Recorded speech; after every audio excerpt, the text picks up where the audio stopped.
Guess what? We're back with another live stream, and it's going to be a good one because we got an awesome author. So here we go.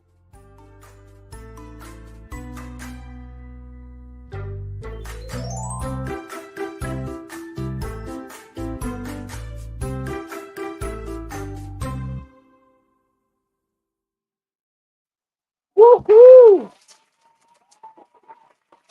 Good morning, afternoon, evening, whatever it is, everyone. Welcome back to the Seany Poo Tube channel. I'm Sean Sauter, aka Seany Poo, and today we have a special guest with us. He's an author with a captivating storytelling style and a creative mind behind the Traveler series. Woohoo! Please join me in welcoming Tyler Kelley. Here we go. Hey, thanks for having me. How are you doing, Tyler? Thank you so much for coming. And how are you doing today? I'm doing great. I've been excited about this all day, looking forward to it all week. So, great to always talk about the book and say hi to people. Fantastic.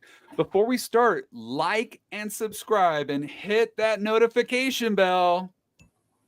And also, if you've got a question for Tyler Kelley, write it in the comments down below. We'll get to them later on. Now, before we dive into your upcoming book and Kickstarter campaign, could you share a bit about your journey into writing and how the Traveler series came to be? The Traveler series came to be from a dream that was years ago during a family vacation. Just sleeping in the car in Death Valley of all places, and just had this dream. And over the years, it kind of slowly grew and evolved. And playing with Legos, had all these different characters interacting. Like got Darth Maul going up against Harry Potter. So I was like, how would these characters be able to interact? And then eventually I came up with the concept of the Traveler, who is a person who can kind of jump between different dimensions in any book or movie or game that exists. There's a dimension where that story is real. And so the Traveler can access all those dimensions. And so that's kind of where it came from. So you brought up Lego. I was like, hold up. You brought up Lego. So have you ever played the Lego Dimensions? I've got to ask that. I actually haven't played Lego Dimensions. I've played a lot of their other games, but I haven't played Dimensions.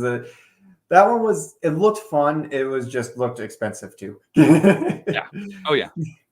That just reminded me of what you were just describing, the whole this dimension, that dimension. I was like, I remember I got into purchasing them later on when they were heavily discounted. They were at like 99-cent stores. And it was like, hey, I'll buy all these up. And then I think we even got the actual set itself, the starter set or whatever you want to call it.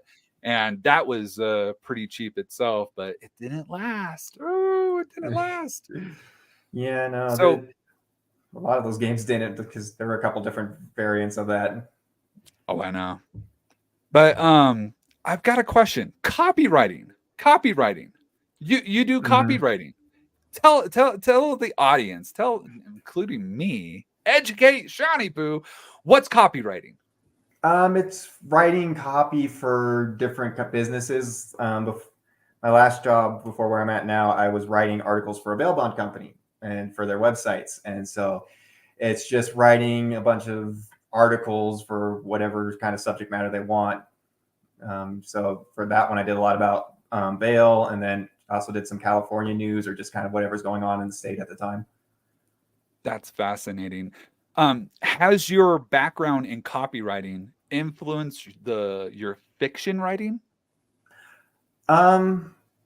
Probably. I'm sure it has. I can't think of a way off the top of my head, but every bit of writing definitely helps, and just getting the muscles used to, being used and working and doing the job of creating something and writing it down. And it helps with descriptions, or if you need to say something in a different way, because I did a lot of repeat stuff with the copywriting, because there's only so much you can talk about with bail before you start repeating yourself.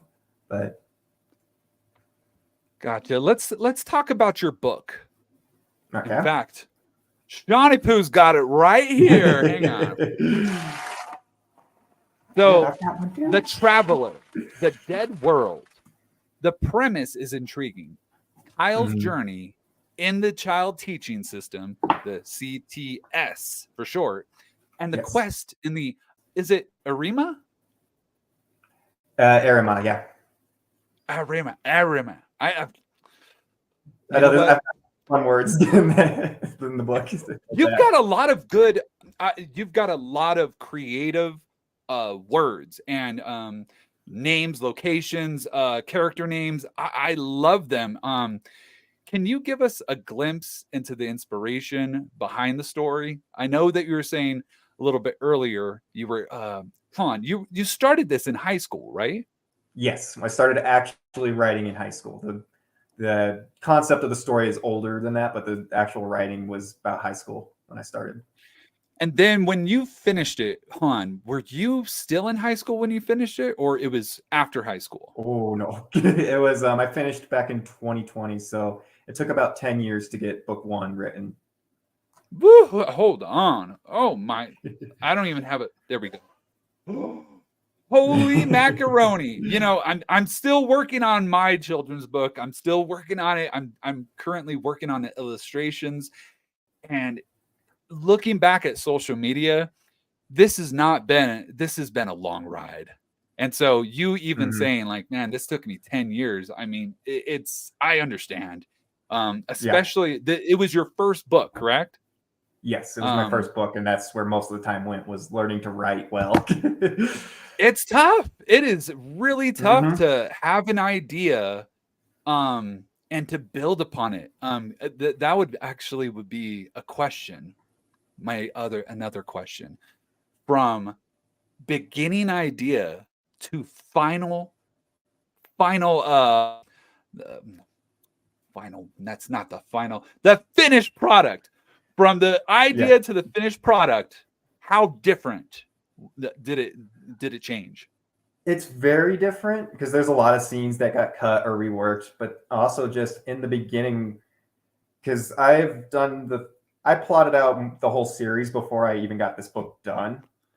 So I knew where I was going, and things changed a lot series-wise, because originally it was going to be a 9-book series. And then one of my characters was like, hey, I want a story. It takes place after book 9. I'm like, okay, sure. Who's this other character with you? And he was like, I don't know. And then I learned who that character was. I'm like, oh, this is part of the main series still. And then it expanded to the 14 books it is now. But so that helped a lot in the plotting process. But it also was like I was writing in every book I could, whatever scene grabbed my fancy at the time, I was kind of just writing on that. And so book 1 for the longest time only had the 4 plot points of find 1 relic, find the 2nd, find the 3rd, find the book, and then and so it's grown a lot from that point. That's really cool. Another question. I was gonna say this. 1 sec. Let me grab this. Hang on. Ears.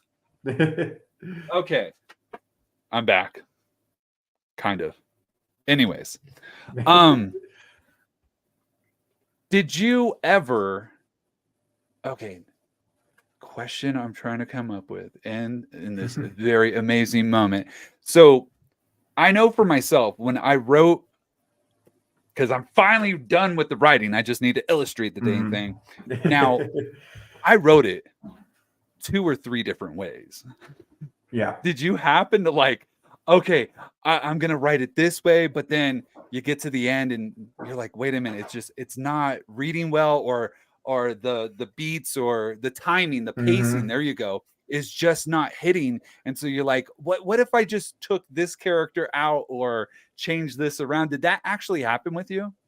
Oh, dozens of times for several different scenes. I had a lot of issues with pacing early on, and it wasn't until I read the book Save the Cat Writes a Novel, and I learned about the beats.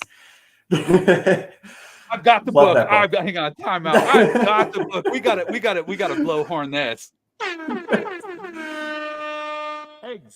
That is an amazing book.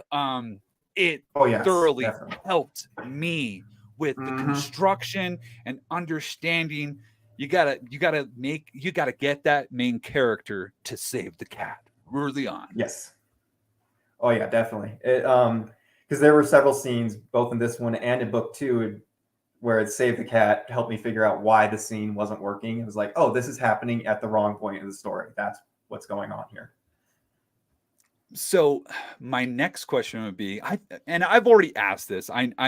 We've met, we've done, we've vended together at different events. And so I remember asking you, and let's do this for the audience. There is different ways of writing. There are the pantsing and the plotter and the pantsing, right? So the plotter sits through and really analyzes and construct things and gets it all in order before they go and try to execute. And the pantser just right. I don't know where it's gonna go. It's just gonna go. This is Seany Poo's question to Tyler. Are you a pantser or a plotter? I'm a plantser. I'm both. Woo-hoo! Good answer. Yeah, I'll plot out the big stuff, but I don't know. It's like if you put it like you're going on a road trip, I know what cities I want to hit, but I don't know what routes I'm going to take to get to those cities, and I figure that out as I'm going. That's really cool. What I kind of did the same. I did the same, kind of the same way as, have you heard the author? Well, he's like kind of like a comic book author, Mark Millar. Doesn't ring a bell. I believe he's, oh man. Audience, don't pitchforks and don't burn my house down. I believe he's a Scottish author, and he wrote the Ultimates comic book. It was in the early 2000s. They decided, okay, the Avengers, Spider-Man's too old.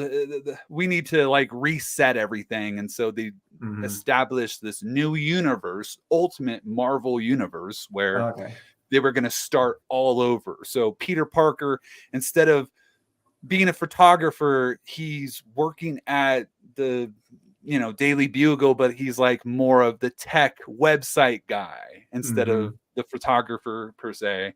And they were trying to update things. Anyways, he wrote the Ultimates, which were the Avengers. And I remember him telling a story how he wrote one of his scripts, and he knows what the end is, and he starts working his way back to the beginning. And I was like, that's a very interesting way of going about it, because you know exactly where you're going to end up at. And I don't know. I kind of did the same thing. What do you think? Yeah, that's well, not, I wouldn't say definitely how I do it, but it does.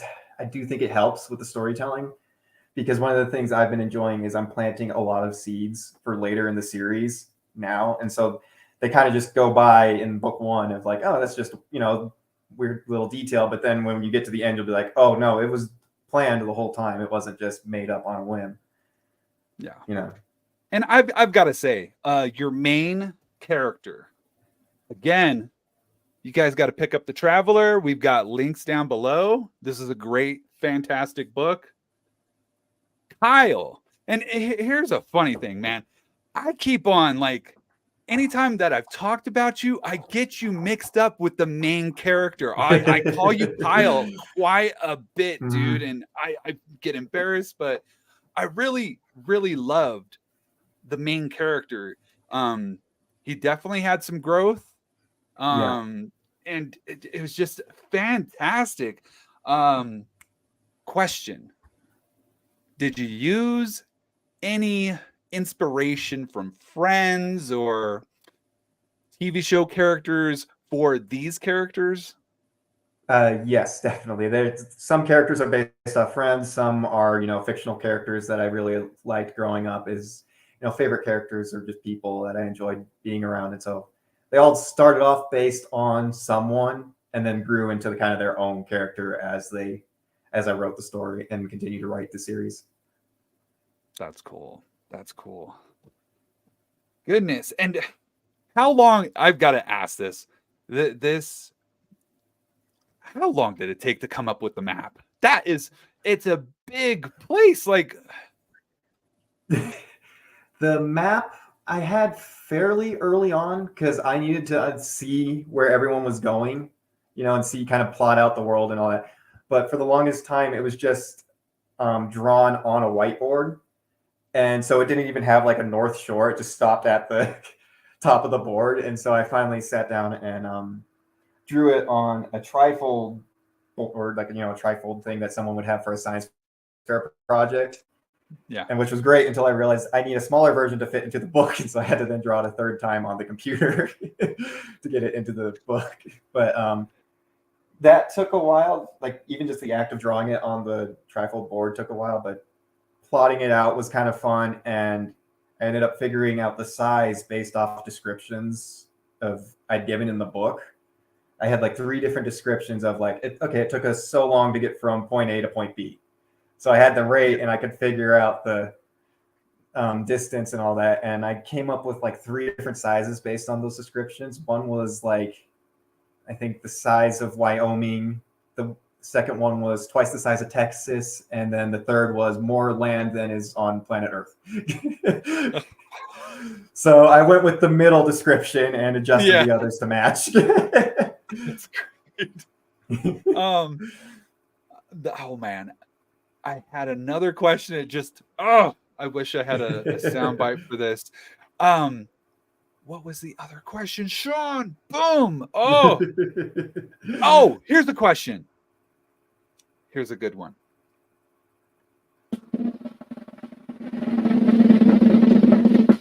When you're writing the characters, did you have conversations with them? Oh, definitely. All the time. Still do. Oh, yeah. I've even been posting some lately in promotion for book 2. And the reason why I ask is, I'm doing my children's book.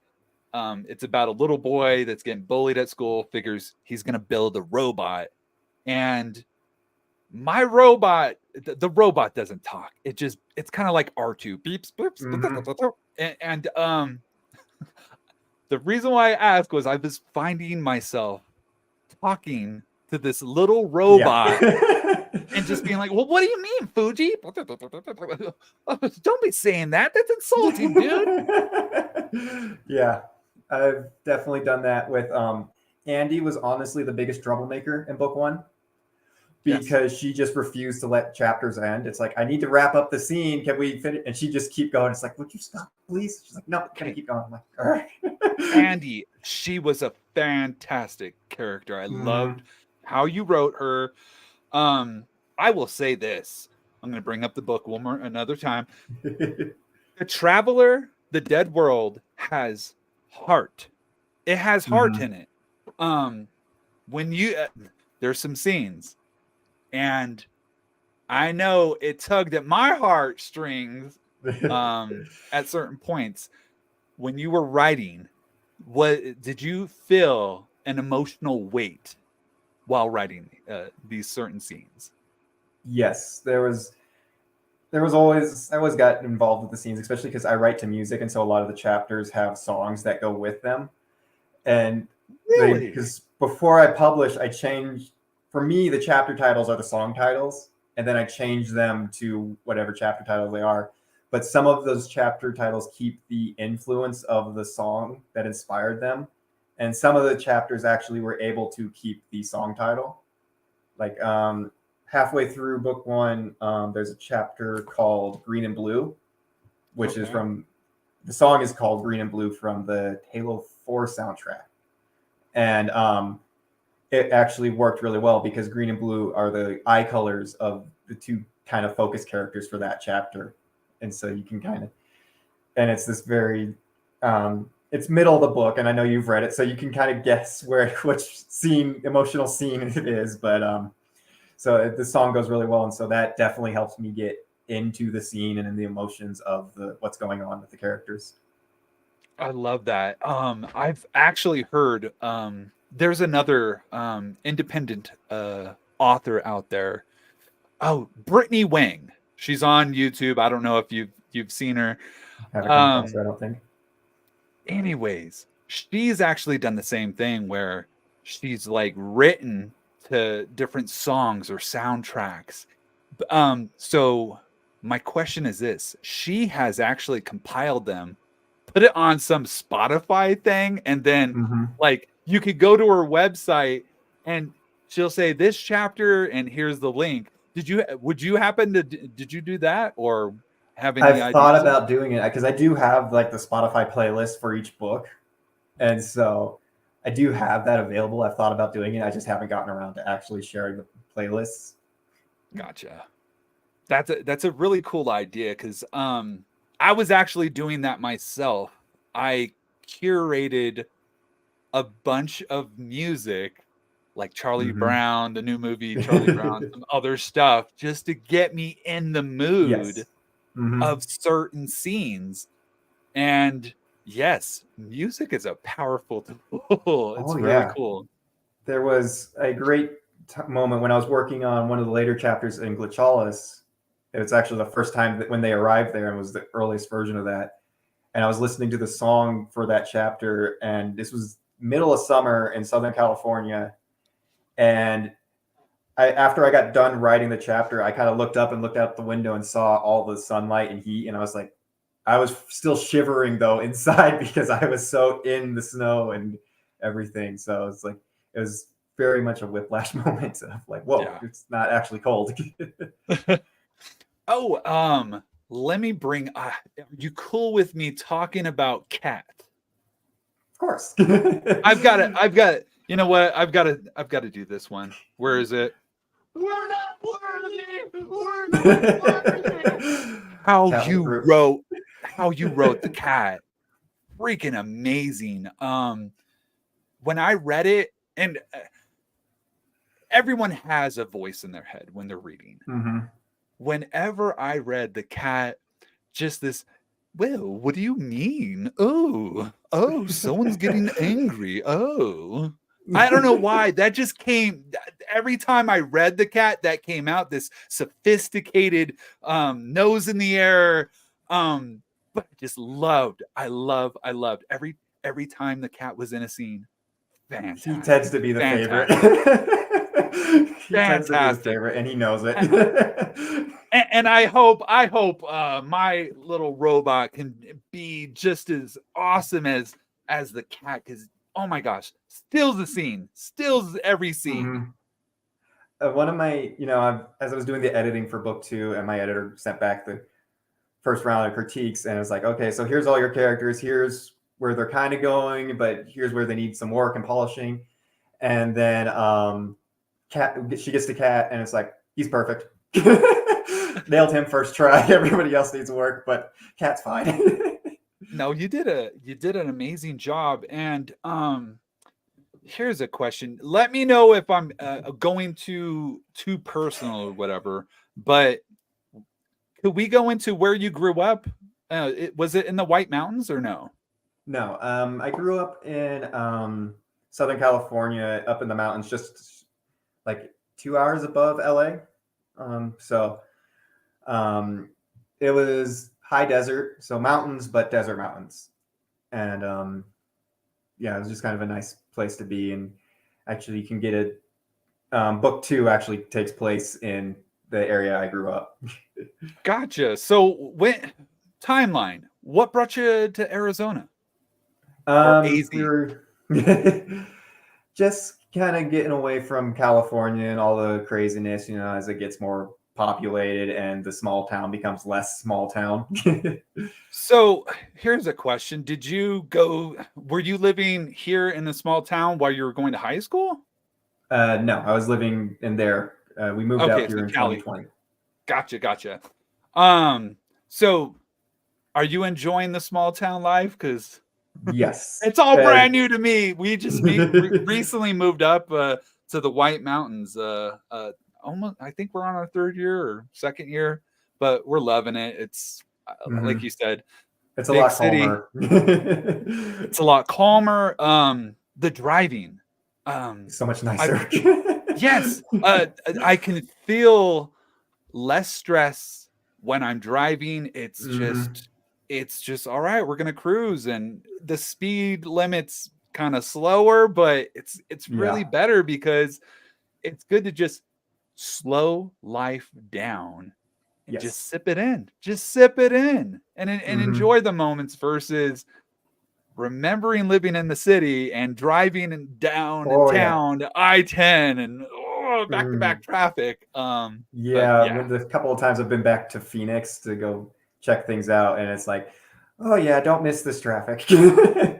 every time. But I will say this, as far as events and stuff that is popping off and going on, oh, I miss that. I do miss Yeah. because it's just a drive. Oh my gosh. Hmm. Oh, oh, too far. But Yes. now we're loving it up here.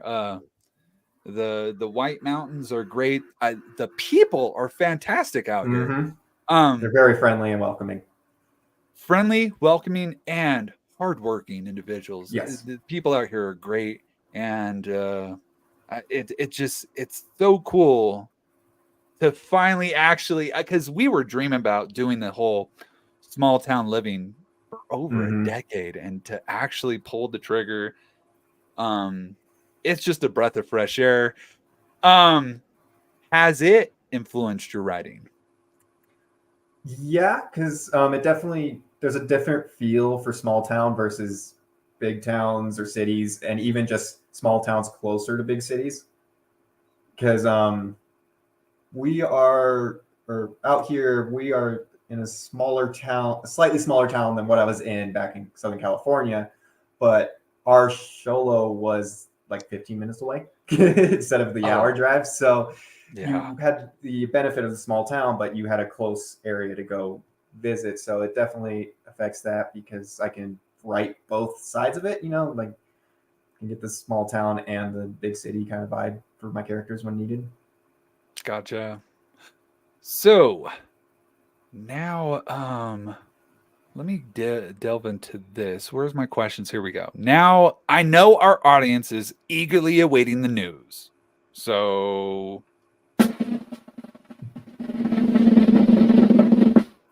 Tyler, can you share some details about the Traveler 2 and the Kickstarter campaign? Don't actually have a Kickstarter campaign, but yes, I can share about the. It's is it coming? You're planning to do one, right? No. But What? Hang on, hang yeah. on. Oh my gosh, hang on.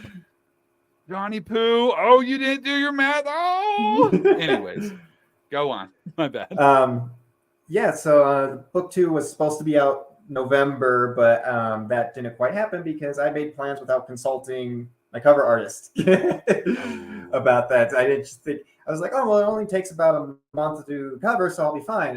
That's if he has an opening in his schedule, which he did not, which is very good for him. But it was like, darn, and so his next opening isn't until January, so that pushed back release until February. But I've got everything else pretty much ready to go, so I'm just waiting on the cover. But with how awesome the cover for book one came out, I had to wait for their opening because just can't wait to see what he does with book two. oh, I can't wait. I cannot wait. And speaking of the whole, there's a process to this independent publishing. There's a Oh process, yeah. and Brittany Wang, she's an influencer on YouTube. There's Bethany Atazada, she's another one. But I've followed these female authors and their journey, their author journey, and one of the things that keeps is ringing in my head when you were saying, when you were talking about hiring the cover artist and it not going to what you were expecting. These influencers, they definitely definitely encourage with their watchers to try to get things lined up like a few months ahead of time, and they Mm-hmm. have like this whole, this is like a spreadsheet of what time to do what, and it's Yeah. like, oh my gosh, it's intimidating, but at the same time, i I Mm-hmm. totally get it, because It's you're working with other people and you're mm-hmm. working on their timelines, and if let's say the editor that you love, you want to have them back to edit your next book, you need to make sure and line up, start contacting them months ahead of time to see Yes. what their schedule is. And it's easy to fall into. Oh yeah. Yeah, because I guess with book one, I just got lucky that he happened to have an opening so close to when I contacted him that I was just like, oh yeah, it'll be fine. And then it's like, oh well, now I learned for next time. But yeah, I've seen the lists where they tell you, okay, you should at this point you should have this part and this part and this part ready. It's like a lot of lists that I've seen say you should have your cover, like it should be done before your rough draft is done, which I don't know how you could do because I didn't even have a name ready to go before I had the rough draft done. Yeah. And then I know with mine, because my cover wraps around the spine like it does, you have to know the page count. Yeah. Oh yeah. Because that affects how thick. And so it's like, I don't know. Oh, exactly. Yeah. You have to wait till it's actually finished, because how do you know how many pages it's going to be? And yeah, that definitely affects the cover art. Like, yeah, that's kind of crazy. I've actually heard of some authors, they do this speed release thing. Have you heard of that? I've heard of writers being able to write like multiple books in a year. Yeah. But they're also only doing like 60,000 words versus book The Dead World's 100,000, and I think book 2 is about 110,000. So that's a lot. And I do a lot of thinking and plotting, like, okay, this scene isn't working. Why isn't it working? Because, okay, these characters aren't behaving right or something. I have to figure it out. Sometimes I can just sit there and write things out and pants it, and other times I need to plot it, like I said earlier. And you said how many thousand words? For which book? Oh, for the first one, how many thousand words? 100,000. Oh. And I don't think that includes the reference guide at the back of the book. Man. So, like, I can't imagine writing on. Oh my gosh. So whenever I was writing my book, writing the story, I was trying to keep it. I'm heavily influenced with the Captain Underpants book. The presentation, everything. That's exactly how they present it is how I want my book. So if I'm using this as a guide, all right, how many pages is it? How many words? I guess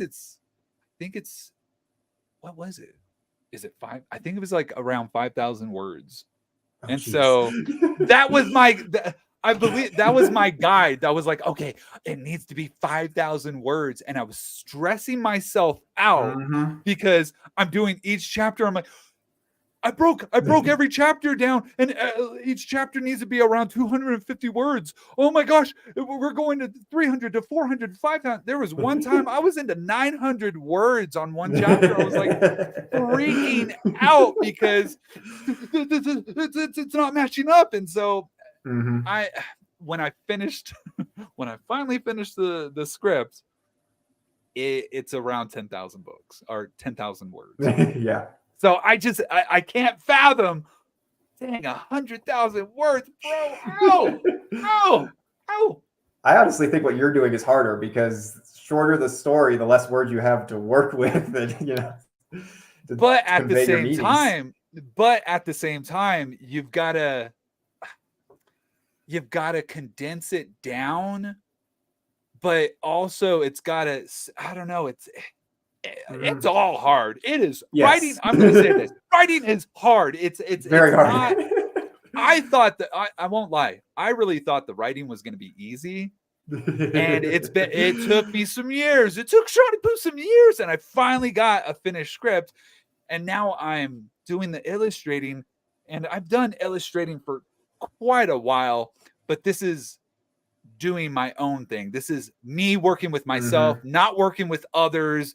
Yeah. And there's Seany Poo, the Mr. Perfectionist. Oh my gosh, I can't do that. Oh, I drew that wrong. And instead I'm supposed to be doing thumbnails. Thumbnails are supposed to be rough, like extremely rough. It's not supposed to be detailed, but I'm finding myself that I'm like, oh my gosh, I'm putting so much Mhm. detail in, but yeah. Oh my gosh. That perfectionism hurts. Okay, let's talk about perfectionism. How does Tyler, how do you get past that perfectionism bug? Do you experience it? Oh, definitely, all the time. It's probably my biggest problem with writer's block. That's usually what causes me to take a step back and start plotting things. Is when I know it's not coming out how I want it to, but I don't exactly know how I want it to come out. So that's it's usually just a lot of going for walks and listening to music, and letting the brain churn out ideas and think about things until it goes like, oh, this is why it's not working, gotcha, and then I can go back to it.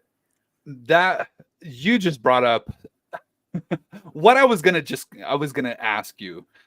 Pretty much, I know for myself when I'm writing or when I'm illustrating, I get to a point where I've been sitting down for so long and Mm-hmm. I'm at a roadblock and I'm just not going forward. I'm at a standstill, and I constantly find myself, I've got to get up, I got to move, I've got to Yeah. go for a walk, Yep. and those walks, oh my gosh, they mean the world to me because Mm-hmm. it's just you're walking away from it, but you still have it in your mind, and there's just something about the walk. We've got this new pond in our little small town where I'm at, and I love driving down and then walking around that pond, and like I'm taking in the surroundings, the grass, Mm-hmm. the water, the waves, the ripples, and there's something soothing about walking. Yes. Can you Being add upon outside. that?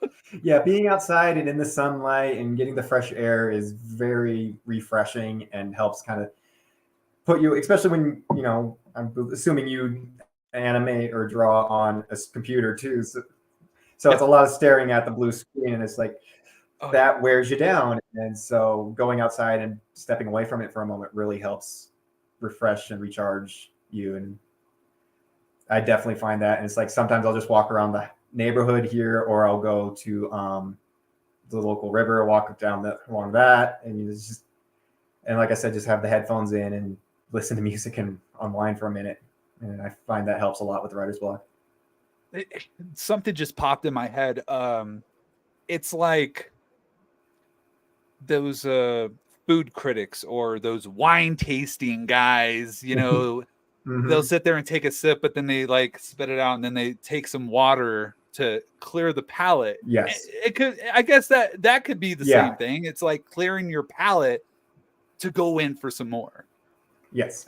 That's a good analogy. That's the word I'm looking for. Woohoo! Seany Poo on the move. So, before we wrap up, let's take a few questions from our audience.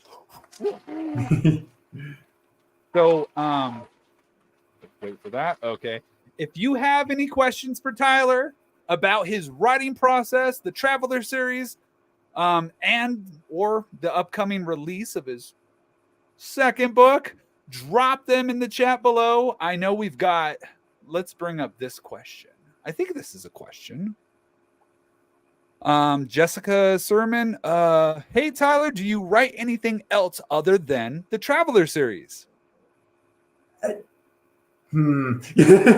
Yes and no. I do have other stories that I've written or started to write. Nothing's anywhere near being done, and they're not part of the main series, but everything I write is within the same universe. So it's just, I've got this big open universe, and I just kind of like, oh, this could fit here and this could fit here. And it might not even touch on the main series, but it still uses a lot of the same magic rules or anything that I might have established. And so yes and no.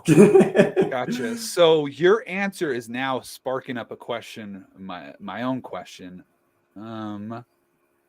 There are authors out there that have pen names. So they've got different names.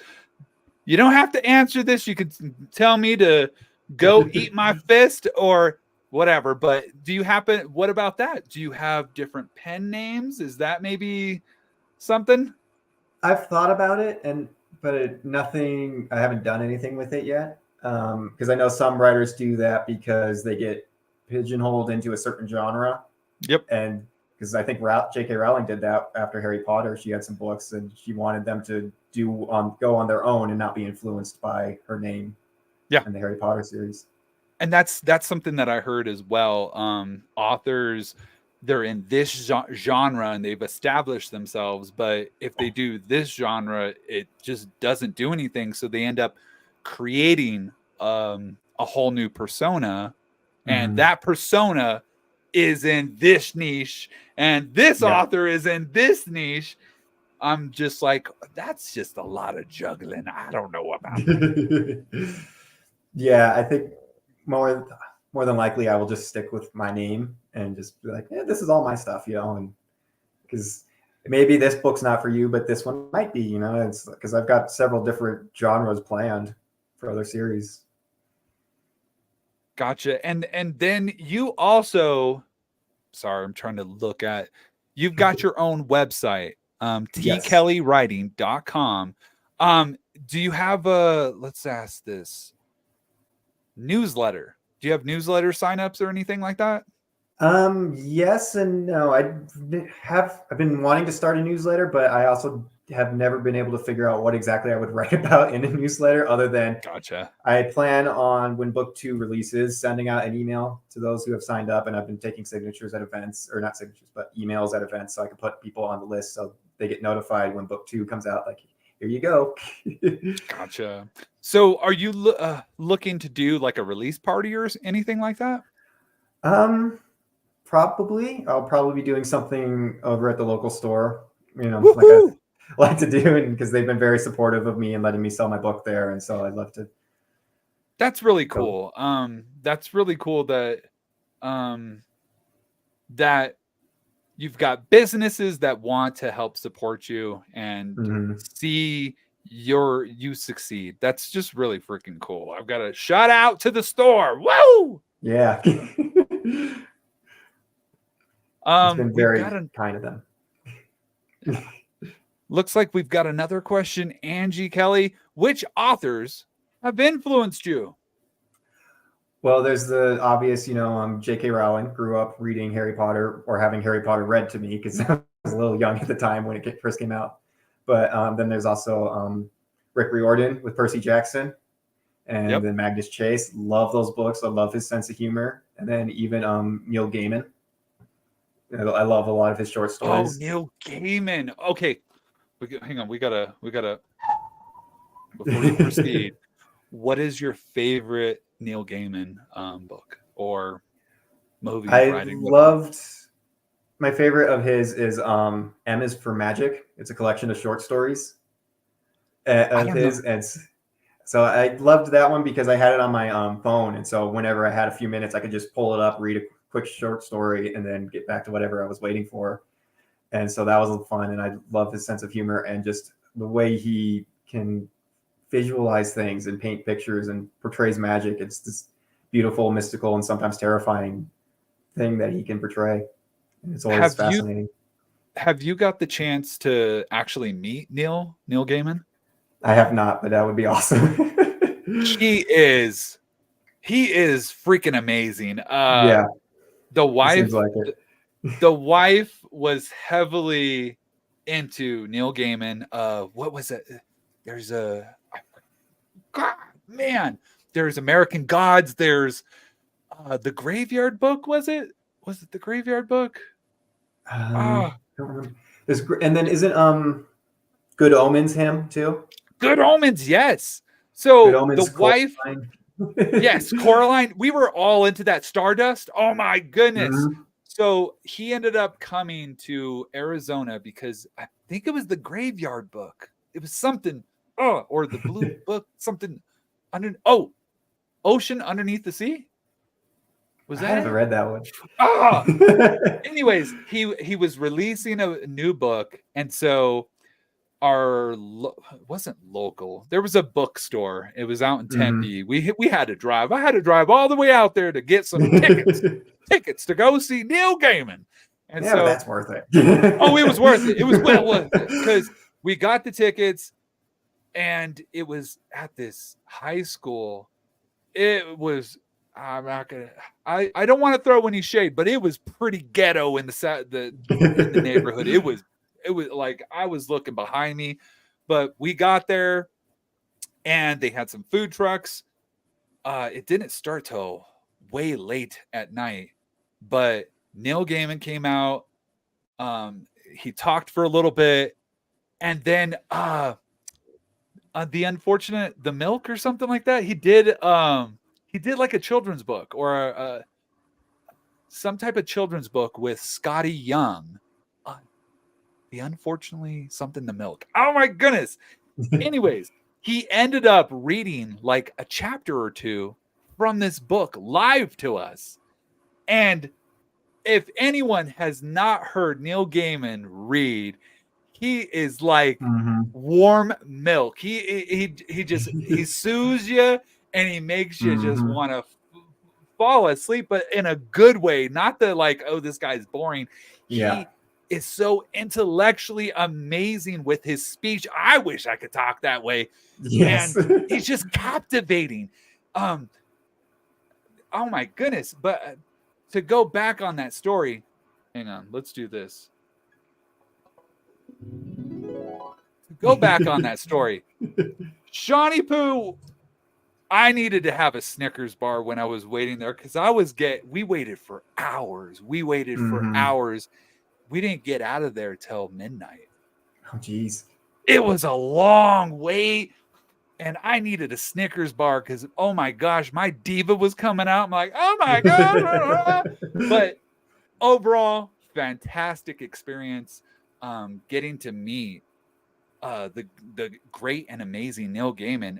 In fact, here's a question. Do you have a favorite movie from Neil Gaiman's writing? I mean, the go-to would be Coraline.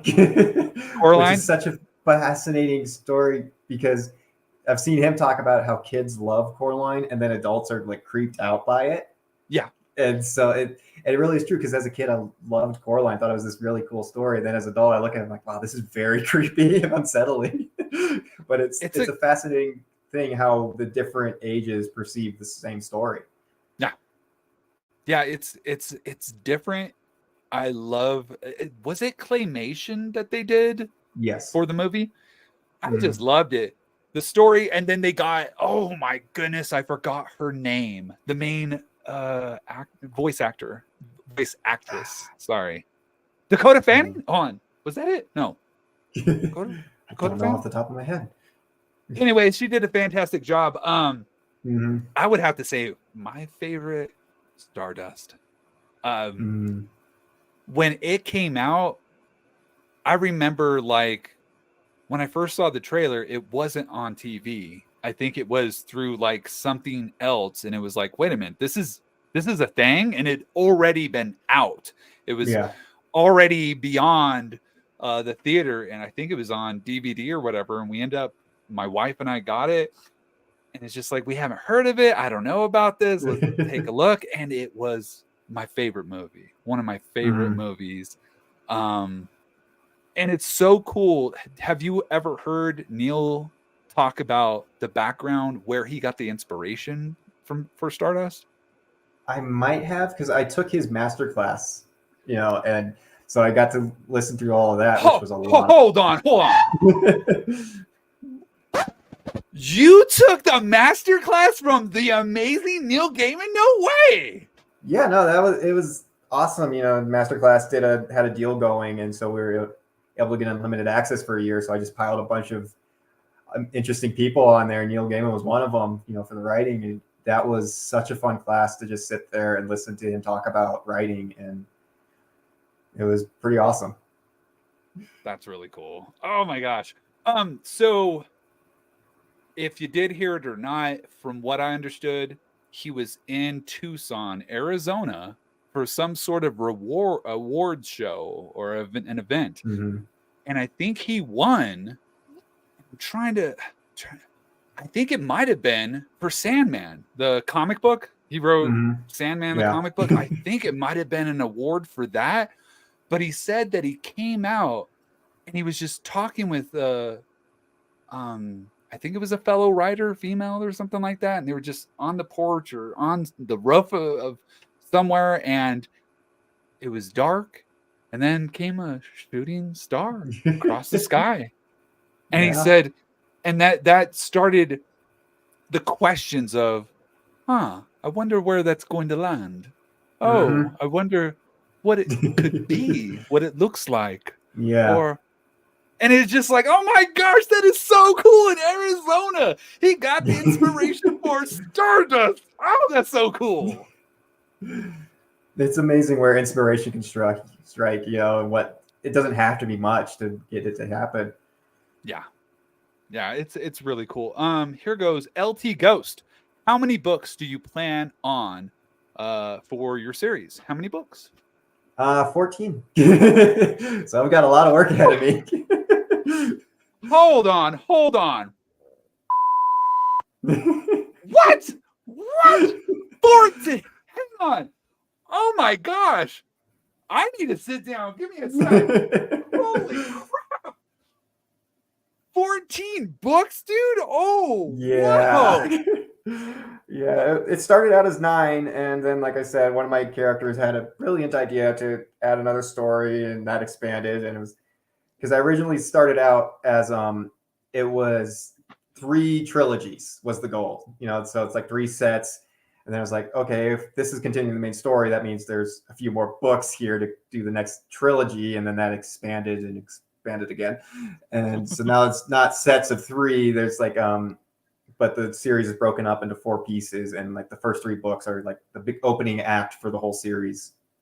Gotcha. That's freaking cool. Like 14, man. Oh, I don't. Every time I see you now, I'm gonna bring that up. 14. Like, no, I'm probably doing it the wrong way. I don't know. But looks like Skittles love Neil. Oh, hang on, I skipped one. I really love Neverwhere and American Gods. There you go. Mhm. Also, Oceans at the End of the Lane. That was the book. That was the book release that me and Skittles pretty much went to. And fortunately, The Milk. That was the book that he read to us out loud. Seriously. Neil Gaiman is just, he's got the you got anyone, audience, if you're watching this, go look at Neil Gaiman, look at an interview, or better yet, one of his readings out loud. Mhm. It's so amazing. It's so soothing. Yes. It'll put you to sleep. Next one. Dakota Fanning. Okay, she was the voice of Coraline. Okay. And then the other mother, that was voiced by, I don't remember her name, but she was in Lois and Clark. I don't know if you ever watched that show. I've seen clips of it. Terry Thatcher. Oh, shit. Hang on. There you go. Johnny Poo did it. Oh, I remembered. Okay, Terry Thatcher. Oh, looks like Jessica, same thing. Fortunately, The Milk. It's such a good book. And Scotty Young, he's an artist. He's one of my favorite artists. He did the interior art and cover art as well for that book. Jessica, that, and then last one, 14. Wow, my son will be so excited. Speaking of which, when I got done reading, again, I got to pull this up, this amazing The Traveler, The Dead World. When I got done, I'm a big advocate for kids reading. I encourage my kids to read each and every day, 20 to 30 minutes. And they have a hard time keeping a book around. Once they get the one done, they don't, get the next one lined up. So my oldest boy, KB, I had him read this book and he thoroughly enjoyed this. Audience. He really enjoyed it so much. In fact, we tabled right across from one another at an event, at a local event, and my Mhm. son really was excited to meet you. And I've got to, ladies and gents, I've got to shout out to Tyler Kelley for giving up the time and energy to talk to my son. And I've got to say, Tyler, you made my son's day. I'm Thank you, honored. thank you, thank you. Excelsior. It really meant the world to him. I can't tell you how giddy, how excited he was. I just, man, Tyler, thank you so much. Of You're a course, yeah. really great It's individual. You took your time with him. And that meant the world to me and to my boy. Thank you, man. anytime. That's one of the best parts about doing the events, especially as I've been doing more and I'm seeing more people who have bought and read the book, is when they come up and like, oh, I loved it. And it's like, I'm always more than happy to sit down and talk with people about it or sign a book. It's just, I'm honored that people enjoy the book at all, so. That experience reminded me, I did this event in downtown Glendale. It was Ace Comic-Con, but they had this kids Comic-Con that was a little area inside the event, and it was this family friendly area that I got hooked into working with. And this was the pinnacle. This is what made me who I was, because I was a closet artist. I did not like to showcase or put out my art. I was too afraid of rejection or criticism. And I mean, I knew I wanted to do art, but the whole thing of getting in front of somebody, it's just like, it's not me. So for over a decade, I was telling everyone, no, I can't do an art panel. No, I can't do art class, drawing for kids. And this event so happened to line up where one of my goals, which was to get a free table, crossed the streams with, I don't like getting in front of people. And so, needless to say, I had to confront that fear and face it head on. And that event just turned my outlook. It completely changed me, because I had such a fantastic experience getting up, talking with kids, giving them a fun experience. Was I perfect? No, but was it memorable? Heck yeah. Yeah. And to roll it back to what you did for my son, there was a point in time where I was just vending. I wasn't supposed to be up on stage. I'm just vending my stuff. And Alex Simmons, the organizer, creator of Kids Comic-Con, he came up to me and said, hey, Seany Poo, we've got this young kid over here and his mom, and they missed the last presentation. Is there any way that you can come over here and like maybe draw a Scooby-Doo for him? And I'm like, I don't draw Scooby-Doo, but I mean, and I was still like, oh my gosh, getting in front of people. And I sat down with the little boy, and it sounded like he might have had like autism or something like that. But I sat down with him, and I just, instead of like, again, trying to be perfect, hey, little guy, I'm Seany Poo. What's your name? And then, what you like? I heard you like Scooby-Doo. Is that true? What does he say? What? Oh, it's Jackie. And I started to try to do the voices, and I ended up drawing like a sketch of Scooby-Doo for him. I drew like and it's not perfect because you're doing it right then and there, and it's got to be right, it's got to be quick enough. So I did it, I drew it while he watched and just try to have a fun time with him about it. Oh, look, I'm doing his arm. And oh, where's his Scooby snack? Oh, where's the Scooby snack? And I didn't notice this, but Alex Simmons, the man that brought me on, watched the mom. And I got done and gave the art, piece of art to the little boy. I gave him a little fist bump. Yeah, blah. And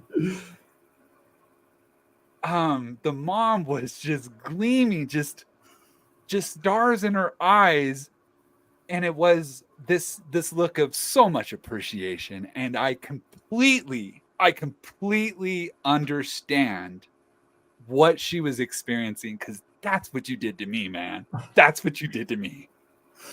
Thank you. I just try to, be friendly and talk to people, which is tough for me. I'm very much a shy introvert. So, getting out there is always intimidating, so I just try to make it a good experience for everybody who comes by. Man, I appreciate you. And you know what, Tyler? We have made it to the end. It's been an hour. Woo! So I've got one more question before we let you go. The question is, let me do there we go. The question is, if you can go back in time before you got started on this creative journey, what would you tell your younger self? That's a tough one. Because for a long time I was going to be a train engineer. I wasn't going to be a writer, So the thought of you're a writer, you've written and published a book is just still stunning to me. Anytime I get in author copies, I'd kind of stare and wonder at the box full of my book. And it's just an incredible experience. And it's like I have a picture that I haven't shared. I meant to share and never got around, of me holding my book for the first time and tears in my eyes. It was just like, it's finally real. And I think I even signed my first copy of my book, like the first proof copy I got, of like, it's real. It finally did it, because this was 10 years of work put into this thing. And yeah, it's incredible to have it here. And I think my younger self would just be blown away by this silly little daydream that I had is now out there in the world that other people are enjoying. Is just mind-boggling. Fantastic. That's exactly what I'm looking forward to myself.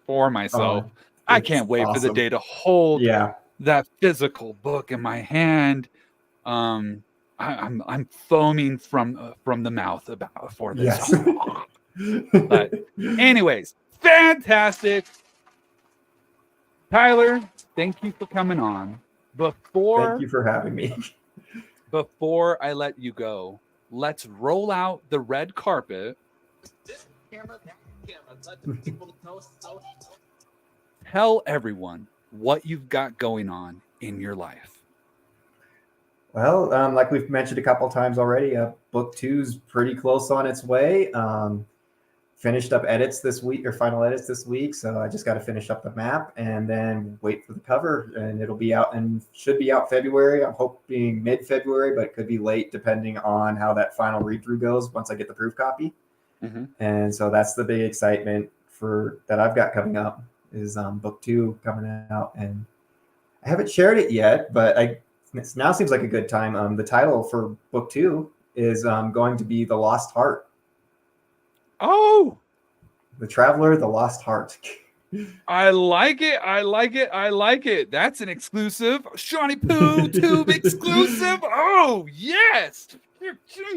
Oh, simply freaking amazing. Woo-hoo. All right. So thank you so much, Tyler, for sharing your insights and the exciting news about Traveler 2.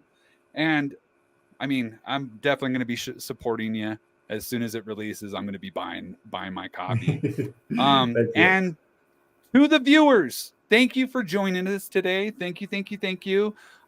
Don't forget to like and subscribe and hit that notification bell. for more amazing interviews and updates. Until next time, let's say this. Happy reading and happy writing. And I guess we'll check y'all later. Bye. Bye. All right, Fuji. Let the audience know to like and subscribe. Oh, and also tell them to sign up for our newsletter. That way they can stay up to date with the Seany Poo book release.